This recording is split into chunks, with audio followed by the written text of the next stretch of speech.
ప్రస్తుతం ఆంధ్రప్రదేశ్‌లో పాలకుల వ్యవహారం ఎలా ఉంది అంటే, భక్తి బ్రహ్మాండం. కానీ అది ఏదో ప్రదర్శనలకు, ప్రకటనలకు మాత్రమే పరిమితం అవుతుందా?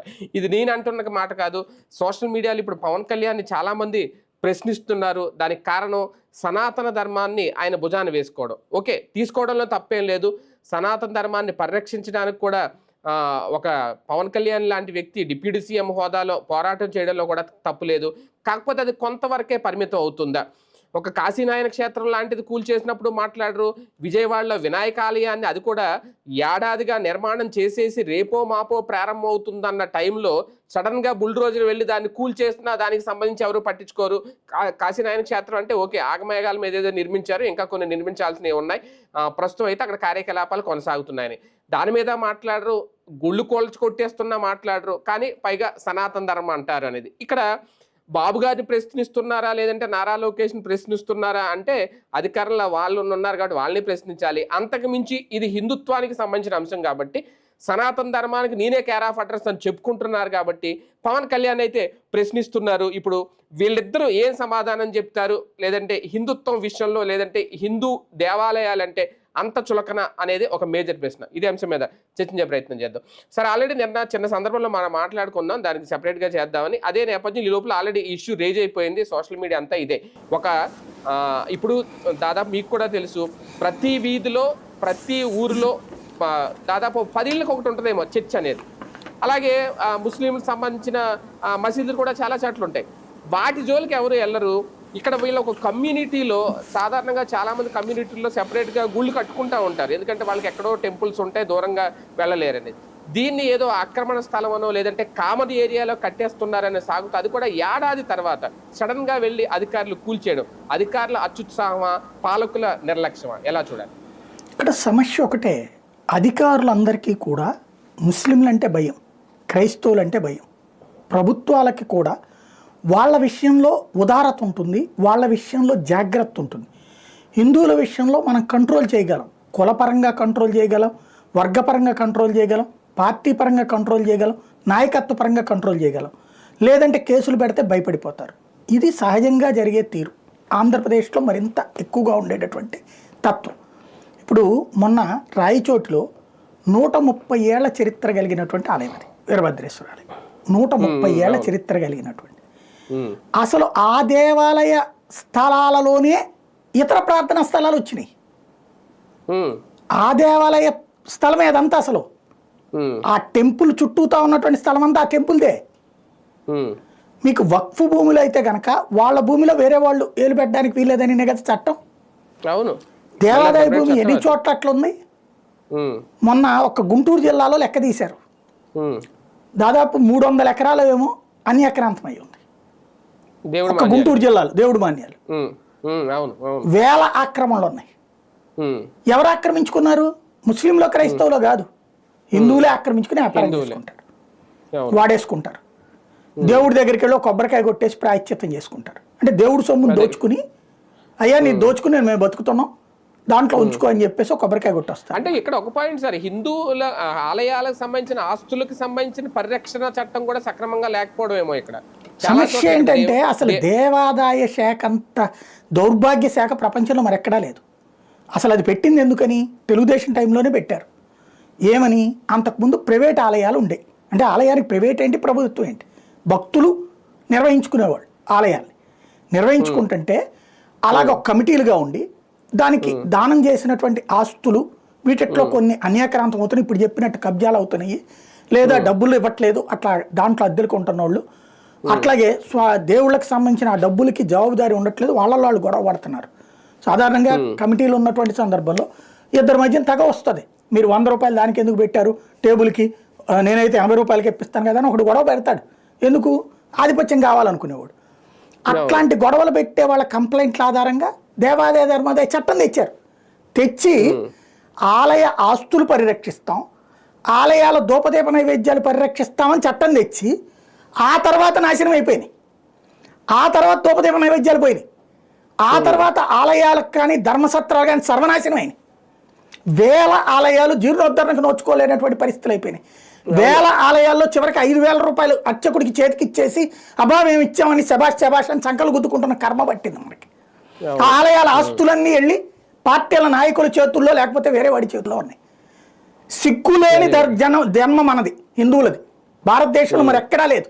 ఎందుకంటే ఇది జరుగుతుంటే ఎవడో నోరు మెదపం. దేవుడి ఆస్తులేమో హారతి కర్పూరం అయిపోతాయి.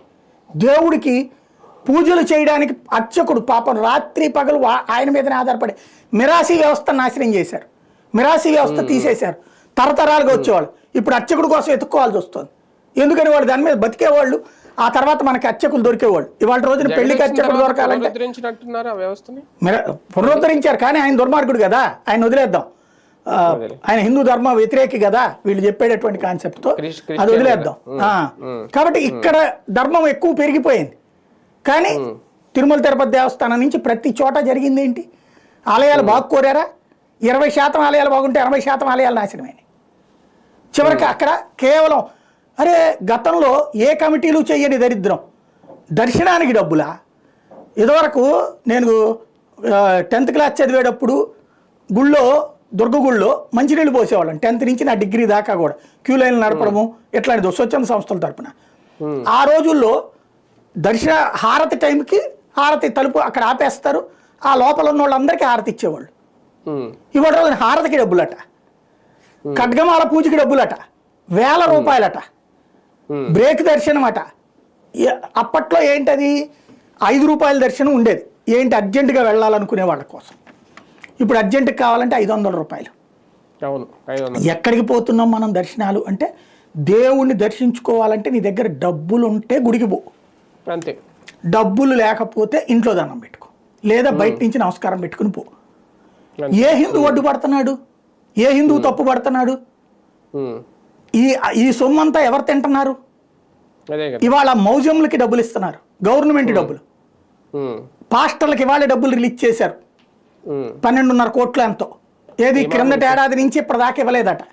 అందుకని నెలకు 5,000 రూపాయలు చొప్పున 10 నెలలకి 50,000 రూపాయలు చొప్పున ఇప్పుడు వాళ్ళకి ఇస్తారు. అర్చకుడికి జీతం మాత్రం ప్రభుత్వం నుంచి ఇవ్వరట, దేవాదాయ శాఖ డబ్బులు ఇస్తారు. ఎందుకు ఇస్తారు దేవాదాయ శాఖది? మనందరం దాంట్లో వేసే విరాళాలు, మనందరం హుండీల్లో వేసే డబ్బులు, లేకపోతే ఆయా చోట్ల డొనేట్ చేసే డబ్బులన్నిటి కలిపి ఒక లంసం అమౌంట్ కింద 20% డబ్బులు సింహాచలము, శ్రీశైలము, దుర్గగుడి, ఇట్లాంటి తిరుపతి టీటీడీ ఇట్లాంటి వాటి నుంచి 20% డబ్బులు తీసుకుని దాన్నంతా కామన్ గుడ్ ఫండ్ అని పెట్టి ఆ డబ్బులు ఈ 5,000 రూపాయలు చొప్పున ఇచ్చి శబాష్ 5,000 నుంచి మేము 7,000 చేసాం, 7 నుంచి మేము 10,000 చేసామని చంకలు గుద్దేసుకుంటారు. బట్ అదే గుడికి వచ్చే ఆస్తి సంగతి ఉండదు. అర్చకుడు ఒక్కడి మీద నడిచే గుళ్ళో 4 దేవాదాయ శాఖ సిబ్బంది బతికేస్తున్నారు. వాళ్ళు ఏం చేయరు అక్కడ కూర్చుని, అర్చకుడే పాపం ఏదో చేసుకుంటుంటాడు. ఈ దౌర్భాగ్యం నడుస్తూనే ఉంది. దాన్ని ఏమైనా మారుస్తున్నారు? ఇప్పుడు పరిష్కరిస్తున్నారా? సనాతన ధర్మ పరిరక్షణ అంటే ఆ వ్యవస్థను స్ట్రీమ్ లైన్ చేయడం కదా, ఛార్జీలు లేనటువంటి పరిస్థితి సృష్టించడం కదా, చక్కటి దర్శనం చేయించడం కదా. అయోధ్యలో లేదే ఈ టికెట్ దరిద్రం, ఎందుకు చేస్తున్నాం? ఇక్కడ నడిచిపోతుంది.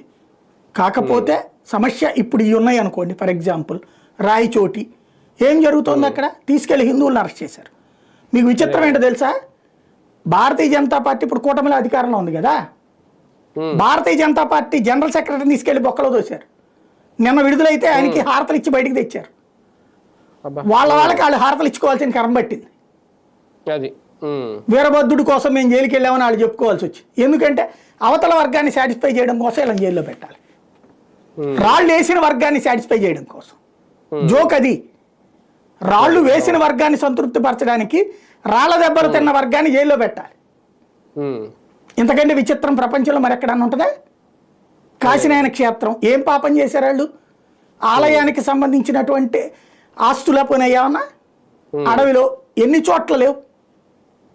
మసీదులు, చర్చిలు అన్ని అధికారికంగా ఉన్నాయా? మొన్న మధ్యన కల్వరీ టెంపుల్ ఉంది కదా గుంటూరు దగ్గర, దాని మీద కంప్లైంట్తో పాటుగా వివిధ చోట్ల కంప్లైంట్ ఇచ్చారు. అదేది పంచాయతీరాజ్ శాఖ తరపున ఒక ఆర్డర్ వచ్చింది, ఇట్లా అక్రమ చర్చిలు, అక్రమ నిర్మాణాలు కూల్చాలని చెప్పి. ఇది సోషల్ మీడియాలో వైరల్ అయింది. గంటలో ఆపేశారండి జీవో, ఖచ్చితంగా 1 అవర్ గంటలో ఆపేశారు. ఒక్క దాని జోలికి పోతే ఒట్టు. అట్లాగే మసీదులకు సంబంధించి జోలికి పోతారు ఎవడన్నా? కేవలం హిందువులు. ఇప్పుడు ఆ బెదవాడలో గుడి కట్టుకున్నారు, అది పోనీ ఏమన్నా ప్రభుత్వ స్థలం ఆక్రమణ అంటే కాదు, ఉమ్, అదొక వెంచర్లో ఓపెన్ స్పేస్ అని వదిలిపెడతారు. ఈ ఓపెన్ స్పేస్ ఆ కమ్యూనిటీ అవసరాల కోసం వాడుకోవాలి. అవును అది అదే కదా. పార్కా, ప్లే గ్రౌండా, ఏదో ఒకటి. ఏదో ఒకటి. కానీ దాంట్లో గుడి కట్టుకుంటే నీకేం తప్పు వచ్చింది? తప్పే ఉంది. ఏడాది నుంచి కడతనప్పుడు మొదటే కట్టద్దని చెప్పాలిగా. పోనీ అదే అదే కదా, పునాదులు వేసినప్పుడు ఆపేస్తే అయిపోతుందిగా. గర్భగుడితో సహా పాల్గొట్టారు. వచ్చే అదే, వారంలో మరీ దారుణం అక్కడ అసలు. ఇది ఉంది, వచ్చే 10 రోజుల్లో వినాయకుడిది. అవును. మొన్న ఇదేమో దేవీనగర్లో జరిగింది. నిన్న మొన్న మధురానగర్లో రోడ్డు పక్కన కూడా ఎప్పటి నుంచి ఉంది, 30 ఏళ్ళ నుంచి. ఆ, అది కూల్చేశారు.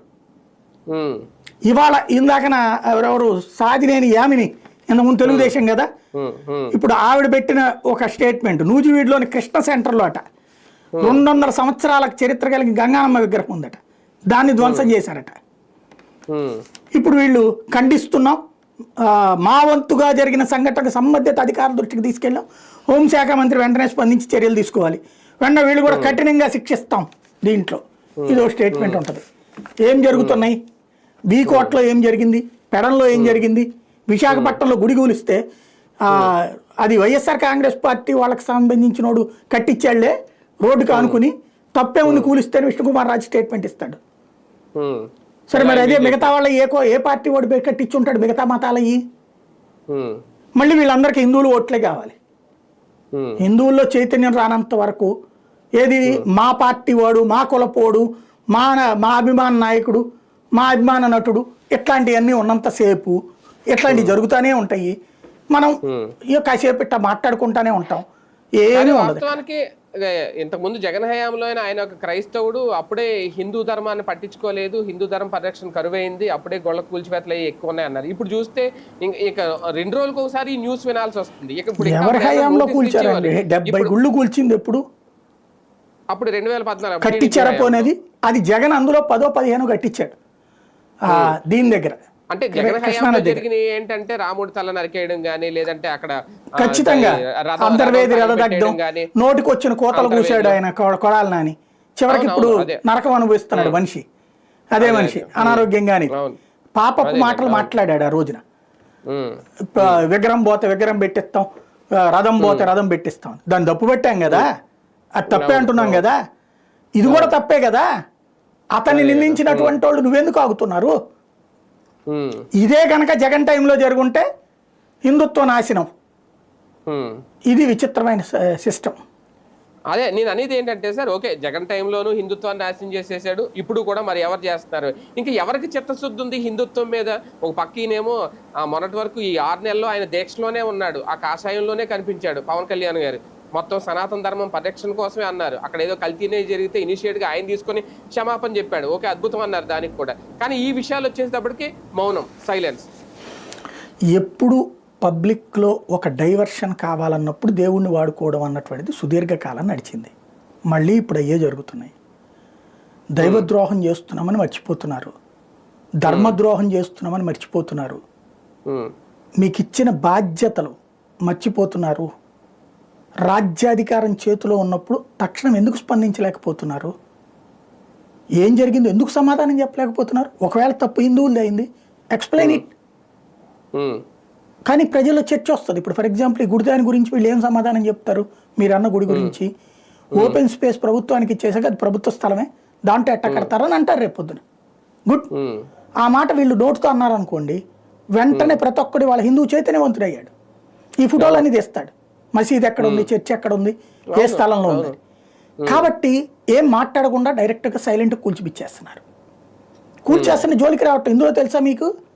అధికార పక్షం వాళ్ళ సపోర్ట్ లేకుండా ఎవడో కూల్చాడు అక్కడ. అంత దమ్మున్నోడు ఎవడన్నా ఉంటాడు అధికారి? అధికార పక్షం సపోర్ట్ లేకుండా. అధికార పక్షం సపోర్ట్ ఉంది కాబట్టినే ఇతర వర్గాల వాళ్ళు గజ్జా కట్టుకుంటున్నారు, వాళ్ళ జోలికి వెళ్ళే ధైర్యం చేయరు. మెయిన్ కారణం ఏంటంటే వాళ్ళు సంఘటితంగా తిరగబడతారు. ఇప్పటికీ ఇళ్ల మధ్యలో ఎన్ని చర్చలు లేవు సార్, ఎన్ని ఆదివారం వచ్చేసరికి ఇళ్ల మధ్యలో ఆ చర్చ ఉందని కూడా చాలా వరకు మనకు తెలియట్లేదు. ఆ మైక్ పెట్టి పొద్దున్నే సౌండ్ పెట్టినప్పుడు తెలుస్తుందో ఇక్కడ చర్చ ఉందా, ఎప్పుడు వచ్చింది అనేది. మరి వాటి జోలికి ఎవరు వెళ్ళట్లేదు? పొల్యూషన్ చేయొచ్చా? అక్కడేది మొన్న ఇచ్చారు చూడండి ఒకటి, రాయిచోటి దగ్గరే, అదేదో లింగ సముద్రం ఎక్కడో అక్కడ ఇంట్లో భజన చేసుకుంటున్నాడట మసీదు పక్క రోడ్లో. అక్కడ ఉద్రిక్త సంఘటనలు చోటు చేసుకున్నాయట గతంలో. అలాగే తాజాగా రాయచోటి సంఘటన కూడా జరిగింది కాబట్టి ఓ నోటీస్ ఇచ్చారు ఆయనకి, నువ్వు భజన చేసుకో, నువ్వు ఒకటే చేసుకో, నీ కుటుంబమే చేసుకో ఇంట్లో, వేరే వాళ్ళని ఎవరిని రానిబాక అని చెప్పేసి. 2011లో ఇది మత సామరస్యపు బిల్లు అనేది ఒకటి పట్టుకురాబోయారు కాంగ్రెస్ వాళ్ళు. ఏంటయ్యా మత సామరస్యం అంటే, మీరు గుడి కట్టితే గుడి దగ్గర మీరు గుళ్ళో భజన చేసుకోవాలంటే దగ్గరలో ఉన్న మసీదుని చర్చిని నో అబ్జెక్షన్ సర్టిఫికేట్ తెచ్చుకోవాలి. మీ ఇంట్లో భజన చేసుకోవాలంటే నో అబ్జెక్షన్ సర్టిఫికేట్ మీ పక్కన వాళ్ళతో తెచ్చుకోవాలి, వేరే మతస్థులతో. అదే ముస్లింలు కానీ క్రైస్తవులు కానీ అయితే ఎవరు పర్మిషన్ అక్కర్లేదు. ఇది చట్టం తెచ్చారు వాళ్ళు, దాని హిందూ యాక్ట్ అని వీళ్ళు మాట్లాడారు బీజేపీ వాళ్ళు. కానీ అసలు యాక్ట్ అది ఈ మతానికి సంబంధించినటువంటి సామరస్యతతో కూడినటువంటి బిల్లు అని తెచ్చుకొచ్చారు. బీజేపీ వాళ్ళు అడ్డుపడడం వల్ల ఆగిపోయింది. అది గ్రౌండ్లో ఆల్రెడీ జరిగిపోతుంది ఆ చట్టం లేకుండానే. ఒక హిందువు శోభాయాత్ర చేయాలంటే అవతల మతస్థులకు ఇబ్బంది కలగని విధంగా చేయాలి. అదే ఒక ముస్లిం కానీ ఒక క్రైస్తవులు కానీ వాళ్ళ ప్రోగ్రామ్ రోడ్డు మీద పెట్టుకొని లేదా మరొకటి పెట్టుకొని ఎవరు అబ్జెక్షన్ లేదు. అబ్జెక్ట్ చేయకూడదు, పోలీసులు కూడా పర్మిషన్ ఇచ్చి తోడు నిలబడాలి. ఇప్పుడు అమరావతి రోడ్లో గుడారాల పండుగని ఏదో పెడతారు, ఆ 3 రోజుల పాటు కనీసం కాలు కదపడానికి కూడా వెళ్ళడానికి కూడా ప్లేస్ ఉండదు. అదేంటి వీడప్పుడు కూడా ఆ రోడ్డు హైవే, అది పెద్ద రోడ్డు, ఆ రోడ్డు మీద ఆదివారం అయితే పొద్దునుంచి సాయంత్రం దాకా వెహికల్స్ అన్ని రోడ్డు మీదే ఉంటాయి, కార్లు, 2 వీలర్స్ అన్నీ కూడా. అదే సందర్భంలో ఆ పాస్టర్ గారు వచ్చారు, ఈ పాస్టర్ గారు వచ్చారని మధ్య మధ్యలో ఉత్సవాలు జరుగుతూనే ఉంటాయి. ఏమీ అబ్జెక్షన్ ఏం లేదు, తప్పు లేదు. గుడికి కూడా, గుడి దగ్గర కూడా అట్లాగే ఉంటున్నాయి, నో అబ్జెక్షన్. అక్కడే వెంకటేశ్వర స్వామి గుడి ఉంటుంది, ఆంజనేయ స్వామి గుడి ఉంటుంది, 2 వెంకటేశ్వర స్వామి గుళ్ళు ఉంటాయి. అక్కడ కూడా రోడ్ల మీదకి వెహికల్స్ అవి పెడుతున్నారు, దాన్ని నేను అబ్జెక్ట్ చేయను. కానీ ఇక్కడ సమస్య ఎక్కడ వస్తుందయ్యా అంటే, గుళ్ళ కూల్చివేతలు ఇట్లాంటిది ఎవరో ఈ గుడి వల్ల మాకు ప్రాబ్లం అనగానే కూల్చిపడేస్తున్నారు గుళ్ళని. అదే కదా, ఇందాక మీరు అన్నారు నోటీసులు ఇచ్చారు వాళ్ళకి, సౌండ్ చేసుకోవద్దు, పొల్యూట్ కనీసం ఇక్కడ నోటీసులు కూడా ఇవ్వట్లేదు కదా. నేను అనేది అదే సెక్యులరిజం, అదే డెమోక్రసీ ఇప్పుడు. కానీ హిందూ సమాజం అని చెప్పుకుంటున్నాం, హిందుత్వం అని చెప్పుకుంటున్నాం, కానీ ఆ హిందూ ధర్మం మీద ఒక వివక్ష అయితే ఏ పార్టీ ఉన్నా, ఎవరి మీద సనాతన ధర్మం పరిరక్షణ అనుకున్నా అది మాత్రం కంటిన్యూ అవుతుంది, ఆ వివక్ష అయితే కంటిన్యూ అవుతుంది. సమస్య ఏంటంటే ఇక్కడ జరుగుతున్నదల్లా అధికారంలో ఉండటం, అధికారంలో ఉండకపోవడం కాదు. మిరాసి వ్యవస్థ మీరు చెప్పినట్టు అదే జగన్మోహన్ రెడ్డి పునరుద్ధరించాడు, రాజశేఖర రెడ్డి పునరుద్ధరించాడు. తిరుమలని దివ్యక్షేత్రం అని ప్రకటించినోడు 2007 సంవత్సరంలో ఆర్డర్ వేసినోడు రాజశేఖర రెడ్డి. ఆ రోజునిచ్చిన ఉత్తర్వుల్ని ఇవాళ వీళ్ళు అఫిడవిట్లో పేర్కొన్నారు. ఏది ఇప్పుడు అక్కడ తీసేయమన్నారు కదా ఫాతిమా హోటల్, అదేదో ముంతాజ్ హోటల్, దానికి సంబంధించిన దాంట్లో టీటీడీ ఈవో ఏం మెన్షన్ చేశాడు, దివ్యక్షేత్రం అని 2007 సంవత్సరంలోనే జీవో ఇచ్చారు కాబట్టి అక్కడ పెట్టడానికి వీల్లేదన్నాడు. అంటే దివ్యక్షేత్రం ఆర్డర్ ఇచ్చింది ఎవడు? కానీ అప్పుడు అట్లా నడిచింది, ఏం లేదు అతను ద్రోహి. వీళ్ళు ఏంటంటే అన్య మతస్థుల్ని చూపించి రాజకీయం చేస్తున్నారు, కానీ గుళ్ళు కూల్చింది మన మతస్థులే, కట్టంది మన మతస్థులే. ఇప్పుడు జరుగుతున్నది మనదే. ఇక్కడ జరుగుతున్నటువంటిది హిందువులకి మనం పూజ చేస్తున్నాం కాబట్టి మేము హిందువులం కాబట్టి హిందువులకి అన్యాయం జరగట్లేదు. గుడి కూలిస్తే అక్కడ కట్టినోడికి తప్పు, వేరే వాళ్ళకి తప్పు లేదు. ఇది సమస్య. రైట్, చూద్దాం. మొత్తానికి ఈ పాపం ఎవరిది ఒకసారి ప్రభుత్వం కూడా తమకు తాను ప్రశ్నించుకోవాలేమో. మేము సనాతన ధర్మాన్ని రక్షిస్తున్నాం అని చెప్పుకుంటున్న పవన్ కళ్యాణ్ గారు కూడా ఎందుకు మౌనంగా ఉంటున్నారు అనేది నిజంగా తీవ్రంగా ప్రశ్నిస్తున్నారు. హిందూ సమాజం మీదే ఎందుకు ఈ వివక్ష ఇంకా కంటిన్యూ అవుతోంది? ఎవరు వచ్చినా సరే, జగన్ ఉన్న టైంలో ఆయన క్రిస్టియన్, హిందూ సమాజంలో ఇంకా రక్షణ లేదు, హిందువులకు రక్షణ లేదు అన్నారు. మరి ఇప్పుడు మారినాయి కదా, సనాతన ధర్మం పరిరక్షకులుగా చెప్పుకుంటున్నారు, కానీ ఇంకా రక్షణ లేకపోవడం, కడుతున్న గుళ్ళను కూల్ చేయడం ఒక రకంగా. ఏంటి వివక్ష? దీనికి ఎవరు సమాధానం చెప్తారు చూద్దాం.